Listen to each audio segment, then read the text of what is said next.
Hello buddies, so welcome back to German Vibes with Dana. This is our lecture number 3 और इस lecture में आज हम 4 cases start कर रहे हैं। जब हम 4 केसेस का नाम सुनते हैं तो सबसे पहले हमारे दिमाग में जो ख्याल आता है वो ये है कि आखिरकार हमें चारों केसेस की 4 केसेस की ज़रूरत क्यों होती है। So buddies, let me answer this. हमारे पास एक सेंटेंस में एक नाउन यूज़ नहीं होता बल्कि हमारे पास एक सेंटेंस में बहुत सारे नाउन्स होते हैं। कुछ नाउन्स होते हैं कि जो काम कर रहे हैं, कुछ नाउन्स है जिन पर काम हो रहा होता है और कुछ नाउन्स होते हैं जिनके लिए काम हो रहा होता है। तो जब हमने इन सारे नाउन्स को, इनकी डेफिनेशंस को, इनकी पोजीशंस को, इनके सेंटेंस स्ट्रक्चर्स को, इनके जो आर्टिकल्स हैं उनको पढ़ना होता है, तो उसके लिए भी हमें ये 4 केसेस की जर्मन लैंग्वेज में ज़रूरत आती है। ठीक है जी, तो ये इस सवाल का जवाब हो गया। अब हम अपने 4 केसेस का आगाज़ करते हैं। सो हमारे पास जर्मन लैंग्वेज में तो हमारी जर्मन ग्रामर है, उसमें जो फर्स्ट केस है वो है नॉमिनेटिव। नॉमिनेटिव एक जुमले में हम हमेशा काम करने वाले को, अब जैसे कि आप देख सकते हैं, द पर्सन और thing that performs the action, कि वो पर्सन है, चीज़ है जो कि एक्शन परफॉर्म कर रही है, एक्शन परफॉर्म कर रही है कि जो काम कर रही है। एक जुमले में काम करने वाले को, एक्शन परफॉर्मेंट को, सब्जेक्ट ऑफ द सेंटेंस को हम नॉमिनेटिव कहते हैं। ठीक है, अब हम इसका सेंटेंस स्ट्रक्चर देखते हैं कि आगे नॉमिनेटिव का सेंटेंस स्ट्रक्चर क्या है। तो इसमें आप देख सकते हैं कि हम सब्जेक्ट प्लस वर्ब जो है वो यूज़ करेंगे। अब सब्जेक्ट क्या है? नॉमिनेटिव, काम करने वाला, और प्लस वर्ब की जो काम है। और अगर आप मेरी प्रीवियस वीडियो देखेंगे तो उसमें आप देख सकते हैं कि मैंने वर्ब को और वर्ब की कॉन्जुगेशन को एक्सप्लेन किया है कि किस तरह से आपने वर्ब को एक सेंटेंस के अंदर यूज़ करना है। अब हम नॉमिनेटिव लेंगे, एक्शन परफॉर्मर, प्लस हम वर्ब के जो परफॉर्म किया जा रहा है एक्शन हम वो लेंगे और कॉन्जुगेटेड फॉर्म में। अब हमारे पास सबसे पहले प्रोनाउंस आ जाते हैं। इसमें नॉमिनेटिव का जो प्रोनाउन है इश। ठीक है जी, इसका जो सेंटेंस स्ट्रक्चर है सब्जेक्ट प्लस वर्ब।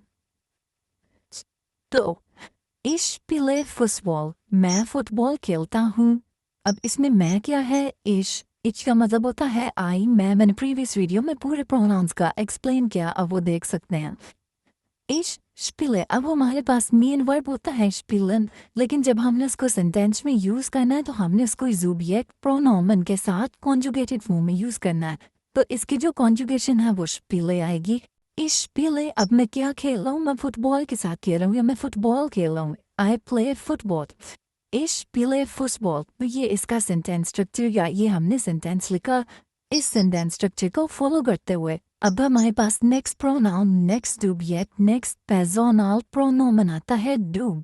इसका मतलब होता है तुम, और ये इनफॉर्मल में यूज़ होता है, तुम अपने दोस्तों के लिए यूज़ कर सकते हो उसको। Du lernst Deutsch, तुम जर्मन सीखते हो, you learn German। अब इसका सेंटेंस स्ट्रक्चर क्या है कि डू काम करने वाला, तुम सीख रहे हो, तुम नॉमिनेटिव हो, ठीक है, और तुम के लिए हम क्या यूज़ करते हैं? डू। अब सीखना, तो मेन वर्ब क्या हुआ? lernen, लेकिन जब हम उसे जुमले में सेंटेंस में यूज़ करेंगे हम यूज़ करेंगे lernst, ये इसकी कॉन्जुगेशन है। और तुम क्या सीख रहे हो? तुम डॉइच सीख रहे हो, तो वो थर्ड पे आ जाएगा डू। Du lernst Deutsch। Next pronouns आते हैं er, sie, es। अब er, he, sie, she के लिए, es Leute के लिए। वो न्यूज़पेपर पढ़ता है, he reads न्यूज़पेपर, उसके लिए हम यूज़ कर लेंगे er liest Zeitung।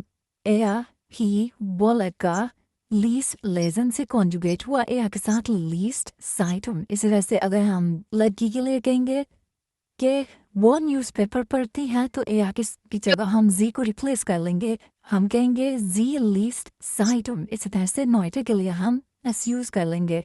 उसके बाद नेक्स्ट है वी आर। वी आर होता है हम सब, वी आर, तो इसके लिए हम क्या कहेंगे?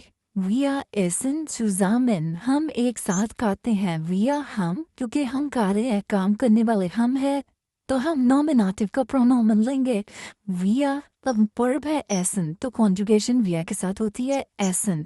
और हम कैसे खा रहे हैं? हम एक साथ खा रहे हैं, सो zusammen होता है टुगेदर, एक साथ। सेंटेंस स्ट्रक्चर हमने फॉलो किया, subject plus conjugated verb plus object या थर्ड जो भी चीज़ आ रही है, वी आर एसन zusammen। इसके बाद जी नेक्स्ट है या, तो यह होता है यू ऑल और या के साथ। अब हम बनाते हैं जुमला या जाइद फगोइंदे तुम सब दोस्त हो।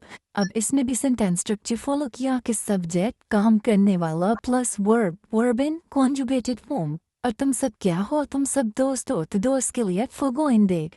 नेक्स्ट प्रोनाउंस आते हैं जी ऑन जी, जो कैपिटल्स एस के साथ है वो फॉर्मल में जाता है, जो स्मॉल एस के साथ है उसका मतलब होता है दे वो लोग या फिर वो सब। जी arbeiten viel, वो बहुत काम करते हैं। उन जी कॉमन वो आते हैं, जी वो आते हैं मीन्स कि वो लोग आते हैं नॉमिनेटिव, इसलिए जी यूज किया। कॉमन आना एक्शन और ये इसकी कॉन्जुगेशन है जी के साथ।